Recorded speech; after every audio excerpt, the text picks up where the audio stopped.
Good evening, ladies and gentlemen. I'm Dr. William J. Bass, and I'm buried over here in Section 1. I was just looking through a couple of biographies of General Nathan Bedford Forrest, a very interesting man. I rode with Forrest for a short time during the war. Tonight I was hoping to introduce you to my lovely wife Caroline, but she telegraphed in sick. So you'll be listening to me tell a little bit of a story. As a doctor, when the war started, I thought perhaps it wasn't my place to fight. In fact, Tennesseans thought the war might be pretty short, and early indicators said that we were right. General Beauregard had our main army in Manassas, south of Washington City, about 25 miles.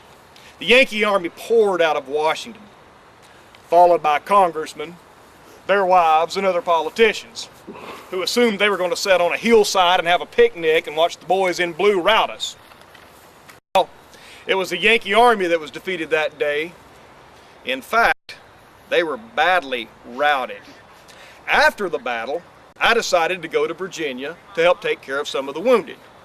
You earlier met Miss Jane Thomas over here, and she went with me and did some other folks.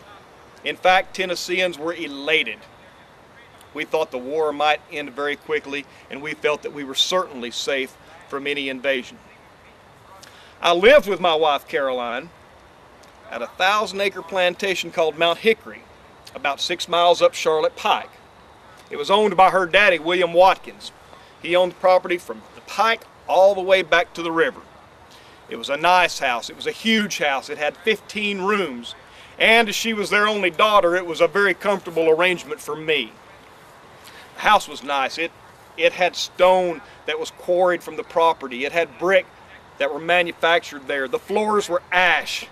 The shingles were cedar, as both those trees were very plentiful on the property.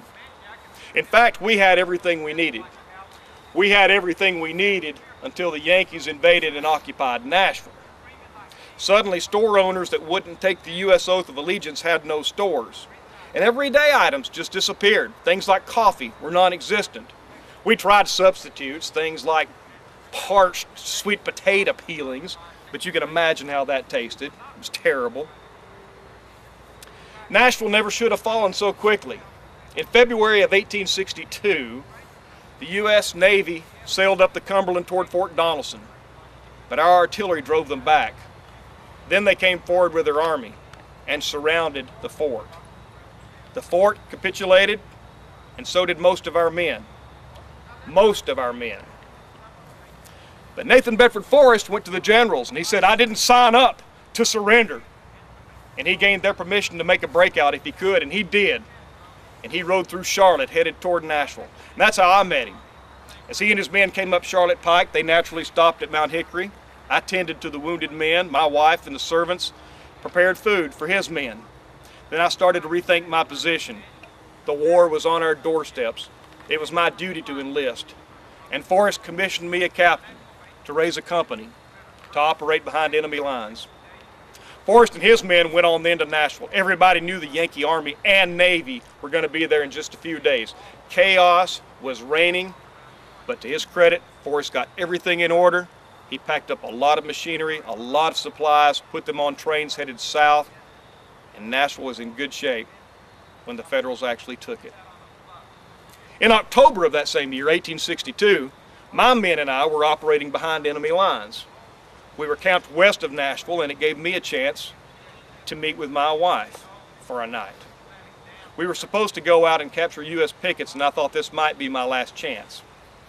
I admit I was nervous in doing that, and I tossed and I turned all night.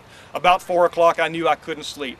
I got up, I woke the cook, asked her to fix breakfast, and I went outside to check on my horse. The sky was a little bit of gray, but I could make out riders trotting up the road from the pike. I thought it was my men. Not a word was spoken. Suddenly there was a flash and I was on the ground. I heard those men laughing, and suddenly from the house came my wife and her father. They stood over me. Somehow they carried me in the house. I was looking for my 4 children and thinking about the one that was on the way. And I bled to death in my own house as those soldiers ate the breakfast that had been prepared for me.